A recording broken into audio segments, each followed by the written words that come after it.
15:14, Paul writes, "If Christ has not been raised, our preaching is useless, and so is your faith." The resurrection, even among secular observers, many will admit that the Christian belief in the resurrection is the most important event in human history. And amongst Christians, we know that this is the single most important event that has ever happened or ever will happen. So is it true? What basis do we have to believe in the resurrection? Because we don't want our faith to be useless, as Paul says, and we don't want it to still be in our sins. Without the resurrection, there's no Christianity, so we've got to hit this head on. We're going to talk about three basic objections to the resurrection. Number one, if you read the Gospels, there's some discrepancies, apparent discrepancies in the Gospel accounts of the resurrection. There's three other objections we'll get into, and then we'll talk about the evidence, the circumstantial evidence for the resurrection, which is extremely powerful. So first, if you remember this guy, Bart Ehrman wrote these books. We've talked about him a lot. He's a very important scholar in this area. He will say, did the women go to the tomb before light or at dawn? Well, it depends on which gospel you read. Was it one woman, two women, or a group of women? Depends on which gospel you read. Was it one angel or two angels? Depends on which gospel you read. Did the angel instruct the women to tell disciples or say nothing to anyone? Depends on which gospel you read. Did Peter go to the tomb or not? Did John go to the tomb or not? Depends on which gospel you read.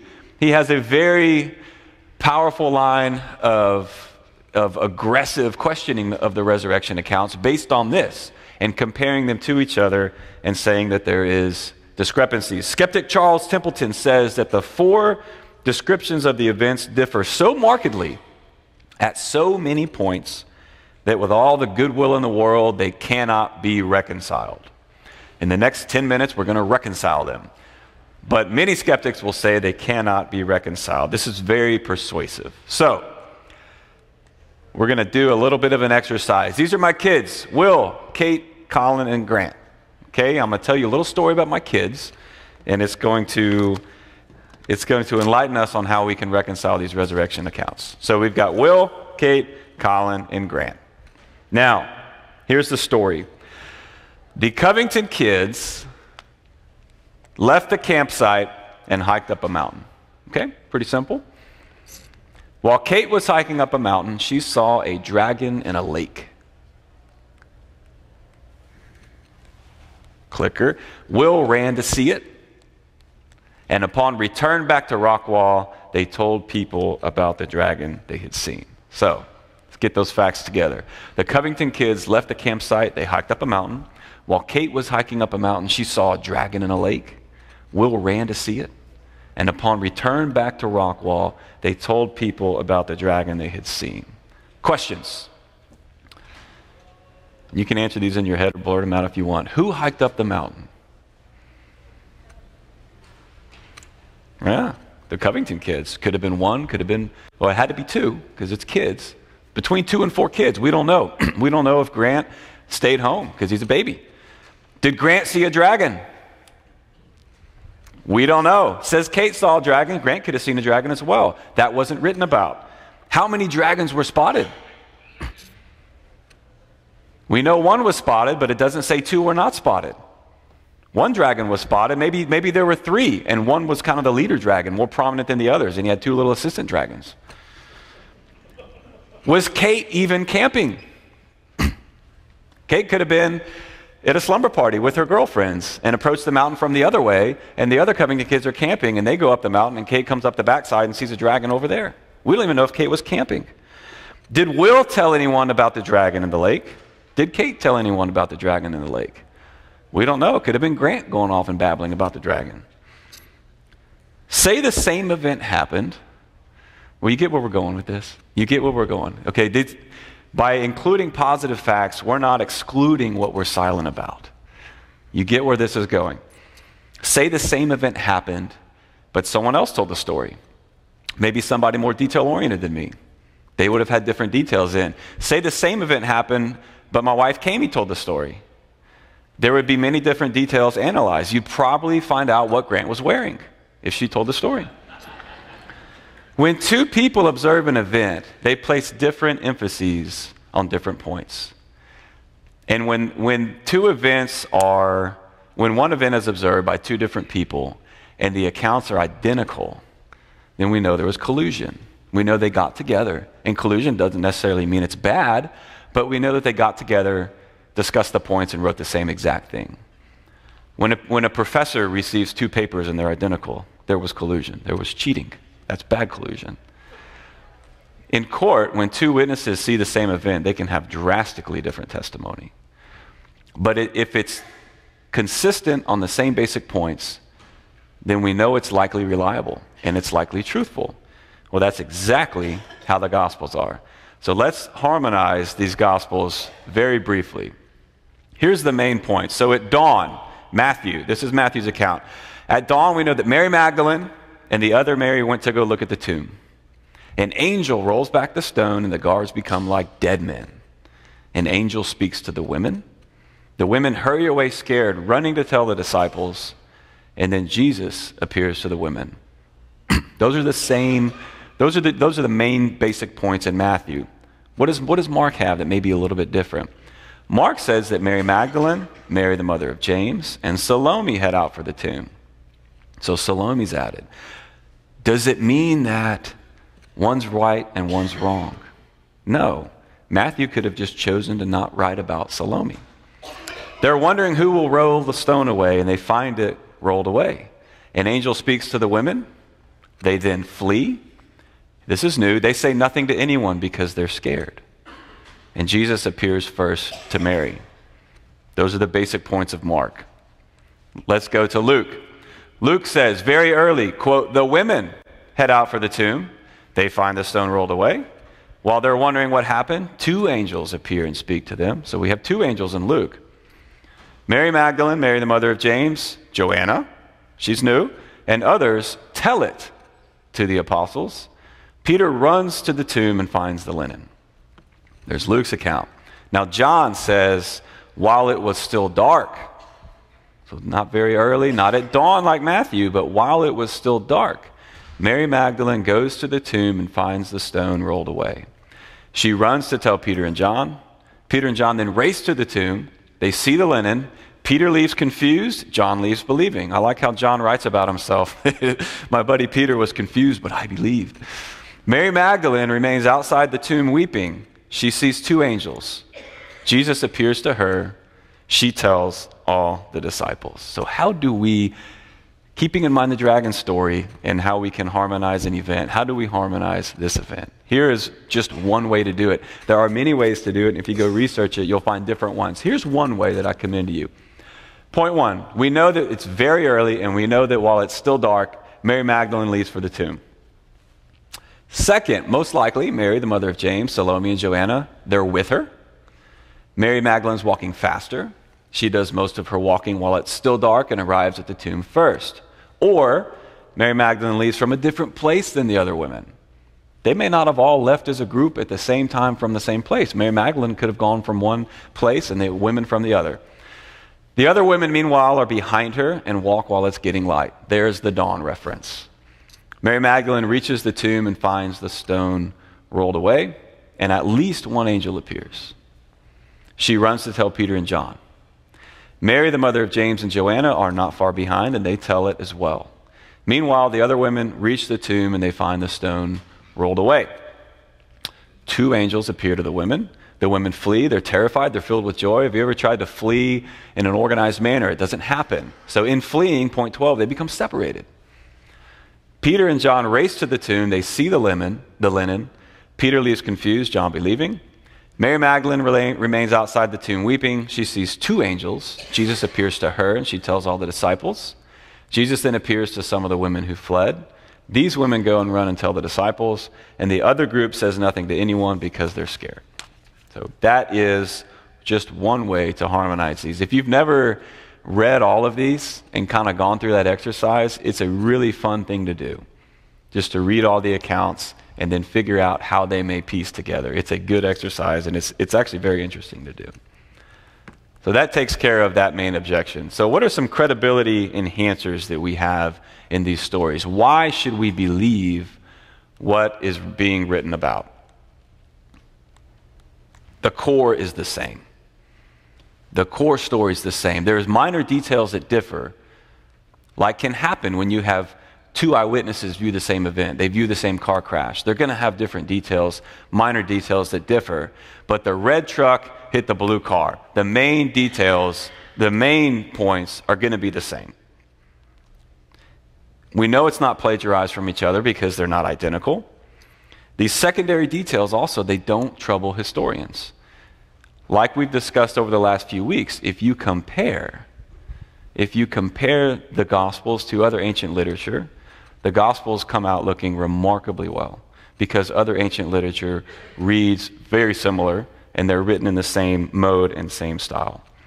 One example on the details, we have two accounts of Hannibal crossing the Alps. If you remember there's an ancient general Hannibal, the Carthaginians, back when Rome and Carthage were vying for who's going to be the main power in the Mediterranean in the early days of Rome. Hannibal crosses the Alps. We have two different stories of that happening. They're coming from completely different directions. They cannot be reconciled. One has them crossing this way, the other has them crossing that way. But we don't throw that out and say that Hannibal never crossed the Alps. We accept as a fact of history that he did, yet here's two accounts of it that cannot be reconciled, yet historians do not doubt that Hannibal crossed the Alps. Here we have the Gospels. They can be reconciled. So why would you as a historian throw them all out because there's minor details that differ? The answer is you don't. That's not how we reconstruct history from ancient documents. Another credibility enhancer. Jesus appeared to women. He appeared to women first. Women were not even legally competent to testify. They could not give testimony in court at the time. If you're making this up and you're going to pass it off as authentic, but it's fake, you would undoubtedly have Jesus appear to men who could then get up in court or get up before the elders and give their testimony about what happened. If it's completely fake and you're making it up, you're going to have them appear to men. One historian says that the role of women at that time was so low on the social ladder, the single fact that it's written about that Jesus appeared to women, that fact alone means it's probably true because it's incomprehensible why that would be made up. It's got to be true because it's such an odd fact. One rabbinical saying says, "Let the words of the law be burned rather than be delivered to women." So if you've got something integral to your faith that you're going to pass off as authentic and you're going to go perpetuate this sham in the ancient world, you're not going to have something so important be delivered to a woman of the time. That's just not going to be done. And third, these were not written to convince. Again, the resurrection, the most important event in Christianity, the most important event in human history. Why do they read so matter of fact? Why is it just boom, boom, boom, boom, boom? There's not even any theological discussion in the Gospels. That alone proves that it's reliable history. They are very matter-of-factly written. If you're going to make it up and you're passing off this faith, and this faith is centered on a resurrection, wouldn't you at least elaborate a little bit in your Gospels and kind of say why that's important? Matthew, Mark, and Luke don't even mention the theological implications. John has one sentence. Those come in the epistles of Paul and in the later letters and in the early beliefs of the Christians. But if this is going to be a fake faith, wouldn't you at least write a little bit about that? Let's look at the later 2nd century Gospel of Peter. So this is it's not a reliable source. We know that Peter didn't write it. No scholar, secular or Christian, will say that Peter wrote this gospel. It's just called the Gospel of Peter. Our 4 Gospels written much earlier. But let me tell you how a mythological made-up account would read. This is from the Gospel of Peter, written in the 2nd century. "Early in the morning, when the Sabbath dawned, there came a crowd from Jerusalem and the country round about to see the sealed sepulchre." See, he's even using fancy words. Instead of tomb and things, he's talking about a sealed sepulchre. "Now in the night, in which the Lord's day dawned, when the soldiers were keeping guard 2 by 2 in each watch, there was a loud voice from heaven. And they saw the heavens open, and 2 men came down there in a great brightness and to draw near the sepulchre. That stone which had been laid against the entrance of the sepulchre started of itself to roll away and move sidewards. And the sepulchre was opened, and both young men entered. When those soldiers saw this, they awakened the centurion and the elders, for they were also there to mount guard. And while they were narrating what they had seen, they saw 3 men coming out from the tomb, 2 of them supporting the other, and a cross following them. The heads of the 2 reaching to heaven. But that of him who was being led reached beyond the heavens. And they heard a voice out of the heavens crying, "Have you preached to those who sleep?" And from the cross was heard the answer, "Yes." Now that is how you would write it if you were making it up, or if you were embellishing details. We have a walking, talking cross. We have heads that reach to heaven. And the one who's being led out of the tomb, his head reaches beyond heaven. That's how mythology sounds. That's how legends sound. That's not at all how our gospels sound. They are very matter of fact. There's our walking, talking cross. 3 other objections. There's 3 other objections. One is, this is all a hoax. The disciples, they made it up. And on the hoax, it's often called the swoon theory. So Jesus didn't really die on the cross. He passed out, and then the disciples came and rescued him from the tomb. They brought him back to life. We know that he was given liquid on a sponge. Remember, Pilate was surprised at how quickly Jesus succumbed. Thus, he was just resuscitated in the tomb. Why is this false? Jesus would have been in shock for massive blood loss and the scourging alone, not to mention the crucifixion. You can't really fake an inability to breathe for very long. And if a Roman soldier who has seen death, a centurion in charge of 100 men, how can you fool him to think that you died? That is a pretty good hoax. And the soldier's spear thrust into his heart would have settled it once and for all. And most convincing against this swoon theory is a person in the kind of condition that Jesus was in would never have inspired his disciples to then go out and proclaim that he triumphed over the grave. How could a person who had been scourged and crucified and faked it then go and inspire these disciples who had all denied him a few nights ago to then go and proclaim that he is risen, he is alive? It just doesn't make sense. So the swoon theory likely doesn't hold any water. Second one, there's a theory that the disciples stole the body. Now, why would this not have much credibility? Mainly because there were guards. There were guards at the tomb, trained soldiers versus disciples. If there were no guards, then the reasoning doesn't make sense. So we know this from our Gospels. Jesus is risen. And then think of if I back up, these are the claims and counterclaims going around in the first century. So the Christians say Jesus is risen. The Jews say the disciples stole the body. The Christians say the guards would have prevented such a theft. And the Jews say the guards fell asleep. And the Christians say the Jews bribed the guards to say they fell asleep. We're all familiar with that reasoning and that logic. That appears mainly in the Gospel of Matthew. So they bribed the guards. Now, if there were no guards, the reasoning would have gone like this. Jesus is risen. Well, the disciples stole the body. The guards would have prevented such a theft. What guards? The Jews didn't say, what guards? The Jews said, you guys, the guards fell asleep, and the Christians say, well, you bribed them, but there was no question that there were guards at the tomb that would have prevented that kind of theft. And then third, well, he couldn't have made those appearances.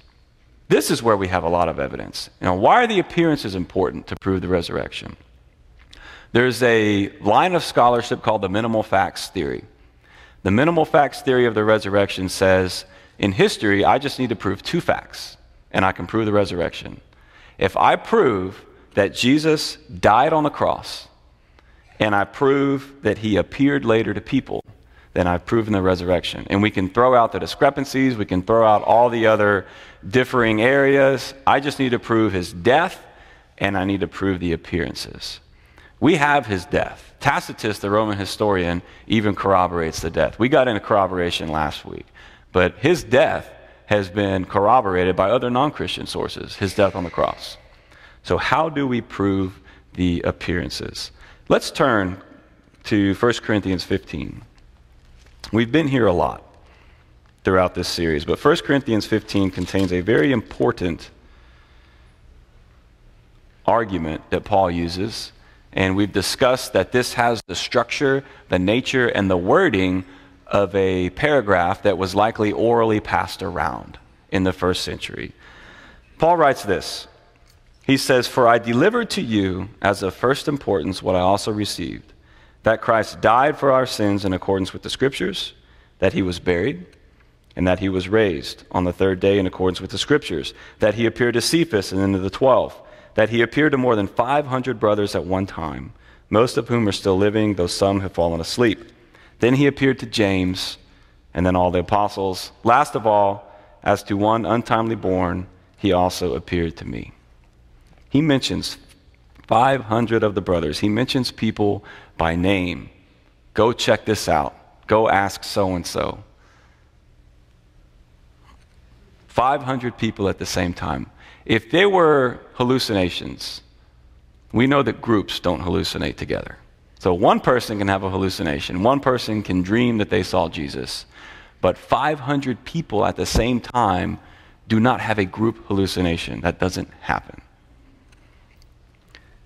If we look at all the people that he appeared to, we have Mary Magdalene in John, the other women in Matthew, Cleopas and the other disciple on the road to Emmaus, 11 disciples and others in Luke, 10 apostles and others without Thomas in John.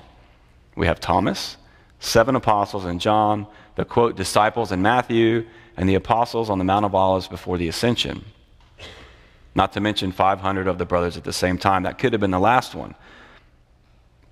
If we line up all these people, and we're going to take their testimony. So let's bring them in and let's cross-examine them. So we're going to take Mary Magdalene first.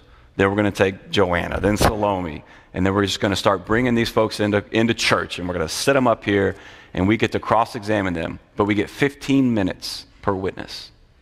So we're going to bring them all in, and we get 15 minutes a witness. We're going to go around the clock with no breaks. It's going to take 129 hours to cross-examine all these people. That's going to take you from breakfast Monday to dinner on Friday. That's a lot of witnesses. That's a lot of evidence.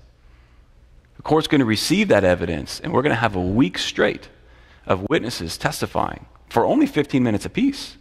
And we're going to bring them all in. It's going to take an entire week to get through all those witnesses' testimony. That is a lot of testimony on these appearances. So it's tough to say that this is legend, because this 1 Corinthians 15 oral, I say creed, but it's also just a structure. It's something passed around orally. This 1 Corinthians 15 creed, we know that was early. Paul got that really early. Legends take time to develop. Legends also happen long ago, far away, distant lands. They're writing about something that happened in their backyard. We've discussed many times, there's no other contradictory account from the Jews or from the Romans saying it didn't happen like that. It happened like this. Legends take time to develop. Our documents are early. We know there's not hallucinations either, because groups don't hallucinate. Mary Magdalene could have hallucinated by herself. Peter maybe by himself. But Peter and John together, it's impossible for two people to hallucinate the same thing. So that's evidence for the resurrection and against those three objections. Let's talk about circumstantial evidence. It's raining today, so the first example I used in the first class is a good one. I haven't been outside, but I hear something on the roof. I don't see the rain, but I hear something. I can believe it's raining. I'm using circumstantial evidence. If one of my friends walks in and he's soaked, I didn't see the rain, but I see a soaked man, I assume it's probably raining. That's circumstantial evidence. Some popular examples. We got OJ. The prosecution and defense are arguing over the gloves. Right? Neither of them have the videotape. We don't see what happened. But if the gloves fit, we know that those gloves with blood all over them, if they fit OJ, then that's a strong piece of circumstantial evidence. And as Johnny Cochran said, if the gloves don't fit, you must acquit. You remember that? The gloves don't fit, you must acquit, because that's strong circumstantial evidence against his guilt. This was a neat one. I skipped the other one. The fox, right? We got a fox, we got a hen. Did the fox eat the hen? Well, I don't see the fox actually eating the hen, but I see a bunch of feathers in the fox's mouth, and I see a hen under the fence. That's good circumstantial evidence. You will find, when we examine the circumstantial evidence and the pieces that we're going to look at, that the idea that God raised Jesus from the dead is the best explanation for what happened. The idea that God raised Jesus from the dead is the best explanation for the circumstantial evidence we'll look at. There's just really not another good explanation for why these things happen, and we're going to examine those pieces. One other issue on the power of circumstantial evidence. No one saw Timothy McVeigh load 2 tons of fertilizer in a rental truck. No one saw him drive it to the front of the Oklahoma City Federal Building and detonate it, killing 168 people. No one saw Timothy McVeigh fleeing the scene. But a jury concluded beyond a reasonable doubt that he was guilty. Now, how did they do that? Circumstantial evidence.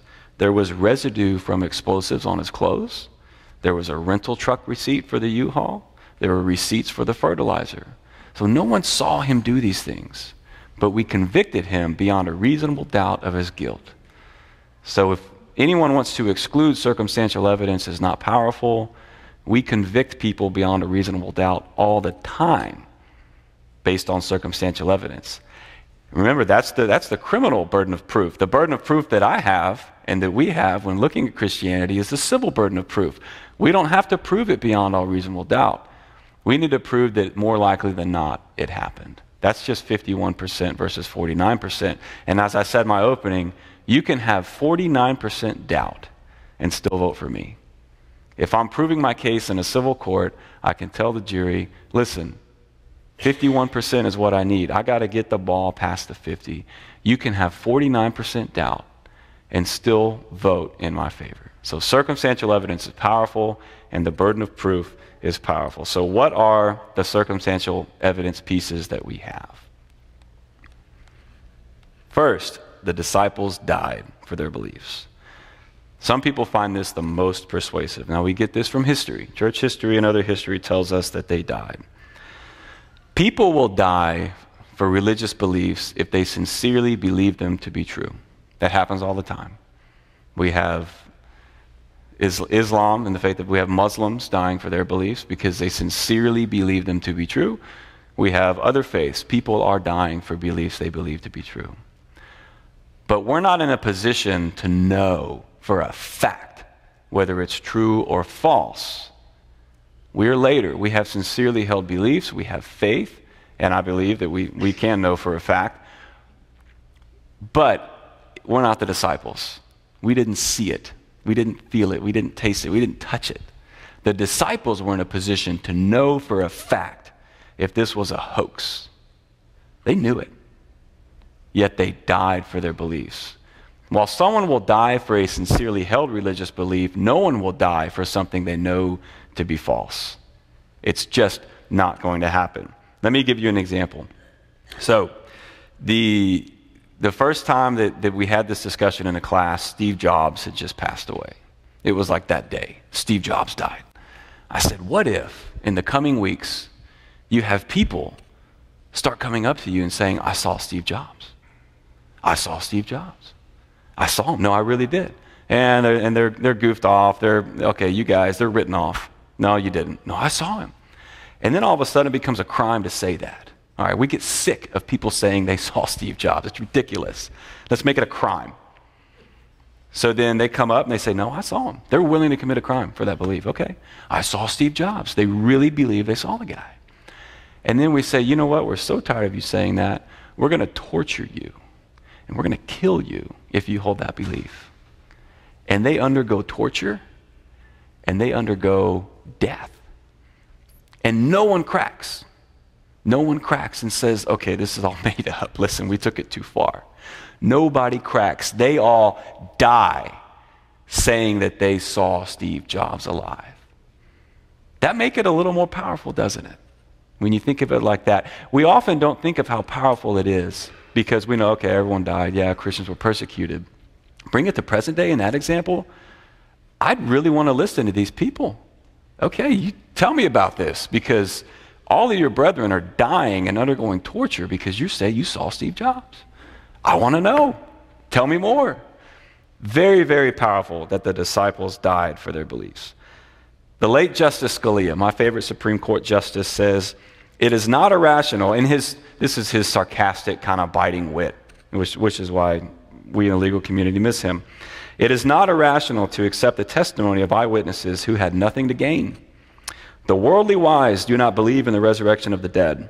So everything from Easter morning to the ascension had to be made up by groveling enthusiasts as a part of their plan to get themselves martyred.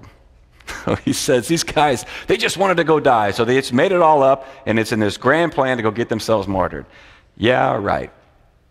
And the difference between Christianity and Islam, there's a lot of them, but one difference is in the early days of Christianity, you would die if you were a Christian. You faced torture and death. In the early days of Islam, you would die if you weren't a Muslim. They went to towns and they put you to the sword and they said, you convert or you die. Very big difference on how those two faiths got started. Christianity got started amidst a culture where you would die if you were a Christian, yet it spread. Second piece of circumstantial evidence, the conversion of hardened skeptics like James and Paul. This is an important one. Paul was out there doing the killing, doing the stoning, doing the beating, and doing the torturing, holding the cloaks for people that were doing it. Paul's ordering this to happen. We know that James doubted, yet these folks were converted and set on fire for God. Third, change key social structures. So the very first Christians were Jews. The Jews, they threw the law away in the Old Testament. They didn't obey it. They had idols. And they were all shipped off to Babylon and under Persians. But when they came back, boy, did they follow the law. That law was important to them. And they followed it so much, we had Pharisees and we have Sadducees. We have folks that are so dead set on following the law, they forget where their hearts need to be. And that's what Jesus just would rip them for. But the law was so important in early Judaism. We have Jews becoming Christians and just giving all that up. Life revolved around the synagogue. To be thrown out of the synagogue, I mentioned this in a prior class, was a big deal. It's not like getting thrown out of Eastridge and going just to the next church down the road where they'll take you in. You're thrown out of the synagogue, you could lose everything. So those key social structures were turned upside down. There's treasured practices. You see the struggle. You see what Paul's writing about, especially in Romans when he's trying to work through grace, grace, grace. This is not law. We're not putting onto you a new set of things that you have to do, because in their mind, and we struggle with this too, in our minds, we say, what are the boxes I got to check? I want to know if I'm right. And Paul writes over and over, this is grace. This is the blood of Christ. We don't check boxes in Christianity. Jesus checked the box for us. Paul is just writing and writing and writing about grace because he's got to get these folks out of the mindset of, okay, I got to go to 8 a.m. service. I got to go to Sunday school. I need to check these boxes and I'll be good. It's about the heart. So these key things, we're changing that mindset. The fact that many Jews just gave it up and became Christians is a powerful piece of circumstantial evidence. Fourth, communion and baptism. Kind of odd things. Baptism wasn't quite odd. Jews were baptized, and we know that was happening from John the Baptist. They were baptized into the coming, the anticipation. There's someone coming. Go be baptized by John. But baptism's a little bit odd. Communion, very odd. How did these things get started? The Romans, in fact, there was some Romans that wrote about these Christians were cannibals. There's a cannibalistic religion out there because they didn't understand the body and blood of Christ. What are these guys doing underground? These guys are cannibals. These odd sacrifices that emerge and now are a part of first century culture is good circumstantial evidence for the resurrection. And then fifth, the emergence of the church. We have a backwater province of the Roman Empire in Judea, not a popular place. We have a Jewish carpenter. If you're faking it, maybe you choose somebody different. Maybe you choose a Roman citizen. Maybe you have it happen in Rome. But we've got this odd place, odd point in history. A poor man performs some miracles and dies. He's followed by a bunch of other poor guys, mostly, except the tax collector. He's followed by a bunch of other poor guys and fishermen.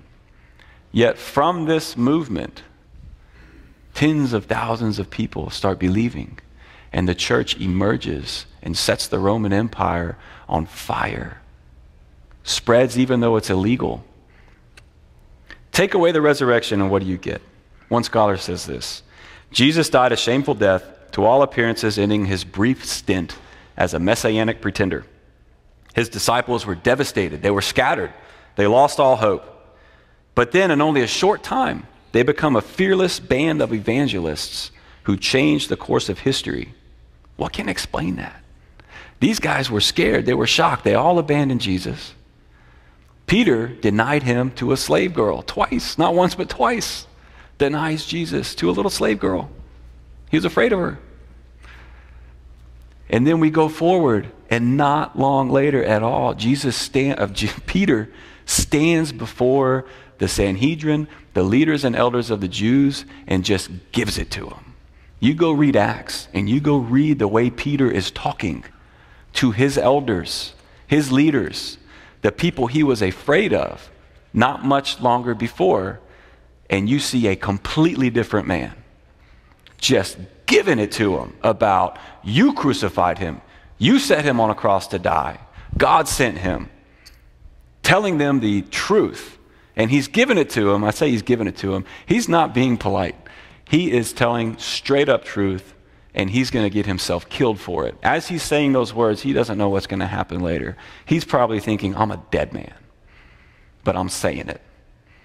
You have that change in all of these disciples and the spread of the church. Another scholar says this: if the coming into existence of the Christians, a phenomenon undeniably attested to by the New Testament, rips a great hole in history, a hole the size and shape of the resurrection, what does the secular historian propose to stop it up with? If the coming into existence of Christianity rips a hole in history, and it's the size and shape of the resurrection, and the resurrection explains all of it, what does a secular historian propose to stop it up with? What's your alternative explanation? So here's where you go on offense, and you say, I have these 5 pieces of circumstantial evidence. And you can't really disagree with these. These are true. Secular historians will agree that these 5 things happened. Why did they happen? We believe because Jesus died on the cross and he was resurrected and appeared to people. What's your explanation? Are you just saying that we all just got together and decided it was a big hoax? What is your explanation for this?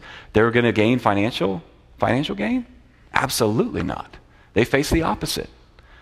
Like Islam, is it to go conquer land and convert cities and bring people into your faith? Absolutely not. Had nothing to do with land. Had nothing to do with conquering people. The fact that it spread like this, the best explanation is that Jesus rose from the dead. And maybe the most important piece of circumstantial evidence, what haven't we talked about? We have not talked about the fact that millions of people from around the world today and throughout history will stand here and testify that more than any other single thing in their life, Jesus Christ has changed them. Throw out all the history. Throw out everything I just talked about. A very big piece of circumstantial evidence is the fact that millions of people throughout history will stand and testify that Jesus Christ changed them. That's a piece of circumstantial evidence you're familiar with. You have your own story. You have your own story you can tell about Jesus Christ. That alone may be the most convincing to the skeptic. The history and the other stuff could just be gains. We mentioned this before, that in apologetics, the person that we're talking with, it may be a heart issue. The logic and the scholarship is fun, and we need it, and I really enjoy it. I hope you do too. But the person you're talking with may just keep coming up with objections because it's a heart issue. They don't want it to be true. That's where our own story comes in, that Jesus Christ changed us. And the people that will testify to this, rich people, poor people, thinking people, feeling people, men, women, all different colors, shapes, and sizes, will testify that it's Jesus Christ who changed them.